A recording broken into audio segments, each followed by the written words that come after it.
Hello and welcome back once again to After the Credits. So today we're talking about Fist Fight, the newest Ice Cube film. So what do I think of Fist Fight? Well, basically my main problem with Fist Fight is this is a case of a movie relying too heavily on the trailer for the film to set up the premise of the film because they don't know how to set up the premise in the actual movie itself. So there's several points in this movie where Ice Cube's character is the hard ass at the school, and the other guy whose name I can't think of is kind of the wimpy little I never defend myself type of character. I just kind of let people walk all over me. And there's several times that they come into contact with each other throughout the beginning of the movie, and it's like he's just kind of standing there. Ice Cube's having a bad day or whatever. He sees the other teacher and he's like, "Hey, you!"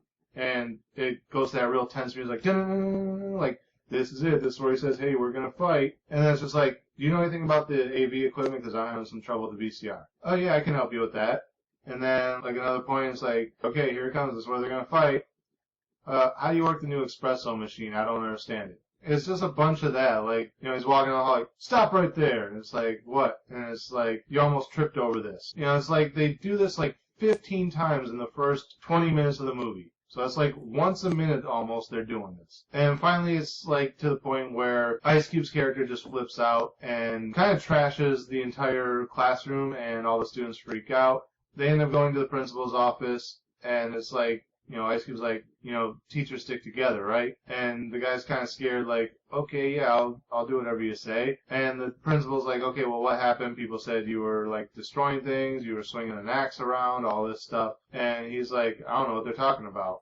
And the other teacher's like, "Yeah, there's kind of a lot going on. I'm not sure what happened there." So then he's like, "Well, by the end of the day, I'm going to be firing one of you, so whichever one of you tells me the truth of what happened, you get to keep your job. The other one's going to get fired." And then he's like, "Or if you don't, or if neither one of you speak up, you're both going to get fired." So then, of course, the nerdy white guy who never stands up for himself goes, "Yeah, he did it. He had an axe and all this." So then Ice Cube's character's like, "We're going to fight. I'm going to fight you because you turned me in and, snitches get stitches, whatever. Teachers are supposed to stick together, blah, blah, blah." So the next 45 minutes of the movie is this teacher being a pussy, trying to find ways to get out of the fight. Like at one point, he convinces the student to say that he made the whole thing up, and that way that Ice Cube's character can have his job back. So the student bribes him. He's like, "Buy me a MacBook Pro. I'll say whatever you want." So he goes and buys him a MacBook Pro. So then the student's like, "Yeah, I made it all up." And the principal's like, "Well, that kind of contradicts what the teacher here told me earlier about him swinging an axe around and blah, blah, blah." So then the teacher's like, "Well, whatever I said doesn't really matter. The student was the one who originally made the complaint. So, if he says it didn't happen, it didn't happen." And the principal's like, "I don't have time for this shit. Whatever. He can have his job back." So then he goes and tells Ice Cube, "Hey, good news. I got you your job back." And Ice Cube goes, "Why didn't you talk to me before you did that? I don't want this job back. If you had came to me beforehand, we probably could have settled this and it wouldn't even mattered about the job. But no, you try and go behind my back, get into my business." So fight's still on. And this just kind of goes on throughout the entire next 45 minutes of the movie is him trying to get out of the fight and somehow making it worse and worse and worse for himself instead of just going and talking to Ice Cube being like, "Look, man, I really don't want to fight you. What's it going to solve? Sorry I went against you. I tried to get you your job back. You didn't want it. I don't know what else to do. Can we just settle this some other way?" Would have been real fucking simple. Just go talk to the guy. But he's so petrified about how scary this guy is that he's afraid to do that. So then he comes up with the bright-ass idea to plant drugs on him and call the cops on him, which ends up in them both getting arrested. So then, when they're in jail, Ice Cube kind of breaks down and tells them, "The only reason I wanted to fight you wasn't about all that shit. I just thought if they would have saw that the way they're doing things right now and cutting people's jobs and all this had such a result that it put two teachers against each other to the point where they got into a fist fight, that maybe it would have made the administration have to pay attention and look at what's going on and try and resolve the issue. And that's the only reason I wanted to fight you. So if you don't want to fight, then whatever, fight's off." Well, it turns out just before Ice Cube revealed that, the guy tried to entice a fight between Ice Cube and another inmate. So even though Ice Cube's just like fights off, now this other inmate comes over to pick a fight with Ice Cube.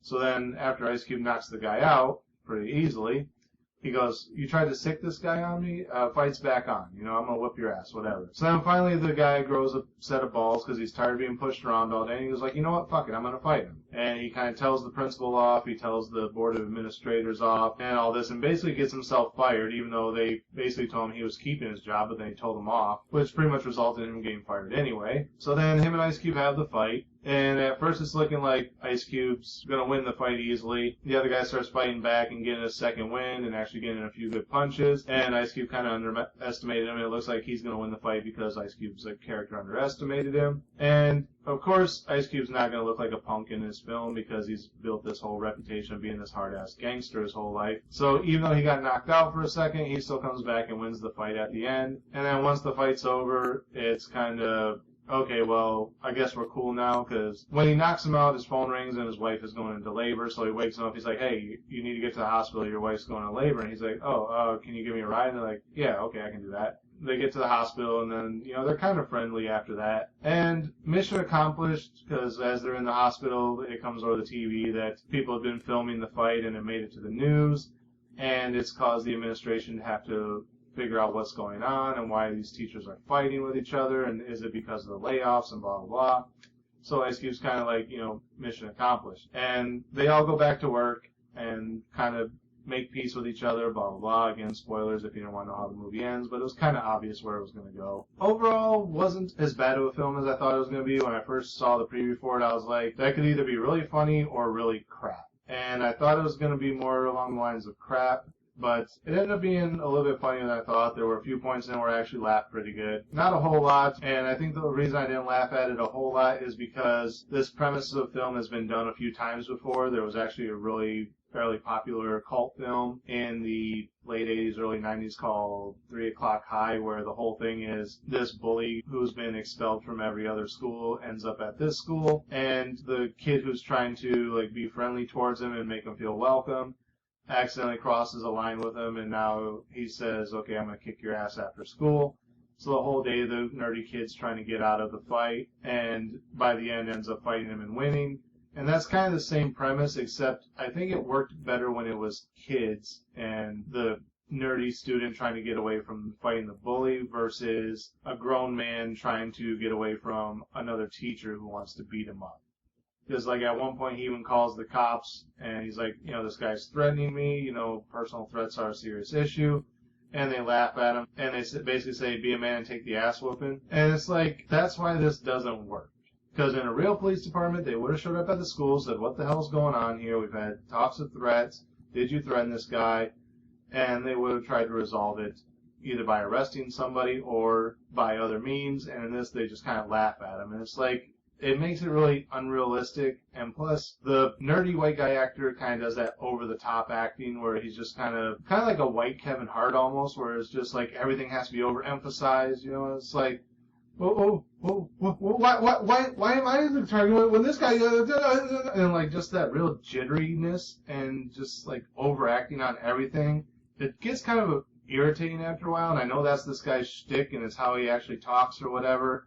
And that's his brand of comedy. He's trying to do that kind of old school Jim Carrey type of thing, except Jim Carrey did it a whole lot better. But yeah, he just gets grating on your nerves at a certain point, and it's like, can we just get on with the damn fight already? But like I said, there are a few points that make me laugh in it. So overall, what would I give it as far as a star rating? If it wasn't for the repetitiveness of I've seen this before and I've seen it done a lot better, it probably would have got a little bit higher, but for the most part, I'm going to give it a 2.5. It's kind of a middle-of-the-road movie, but like I said, I've seen it done and done better. So like I said in the beginning, it could have either been really shitty film, not funny at all, or it could have been hilariously funny and I laughed endlessly at it, and it fell kind of somewhere in the middle. It wasn't that great of a film, but it wasn't horrible. It did make me laugh a few points, but it's been done before, so it's kind of middle of the road, but because I've seen it executed better, it gets a 2.5.